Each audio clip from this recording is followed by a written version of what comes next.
ഭീഷ്മർ ശന്തനുവിൻ്റെയും ഗംഗയുടെയും പുത്രൻ. വ്രതകാഠിന്യം കൊണ്ട് ദേവകളെ കൂടി അമ്പരിപ്പിച്ച മഹാൻ. കുരുക്ഷേത്ര യുദ്ധത്തിൽ കൗരവ പക്ഷത്തായിരുന്നെങ്കിലും പാണ്ഡവരോടായിരുന്നു അനുകമ്പ. കൗരവ സൈന്യത്തിൻ്റെ സർവ്വസൈന്യാധിപൻ.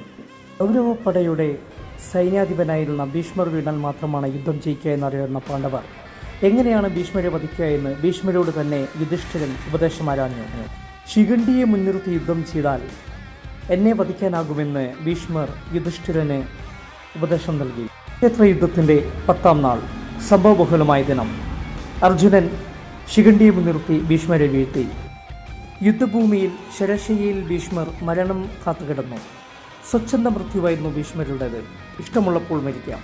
ഉത്തരായന കാലം വരെ ഭീഷ്മർ മരണം കാത്തുകിടന്നു. അപ്പോഴേക്കും കുരുക്ഷേത്ര യുദ്ധം കഴിഞ്ഞു. ഉത്തരായനത്തിൽ ഭീഷ്മ പിതാമഹൻ സ്വയം മരണം വരിച്ചു.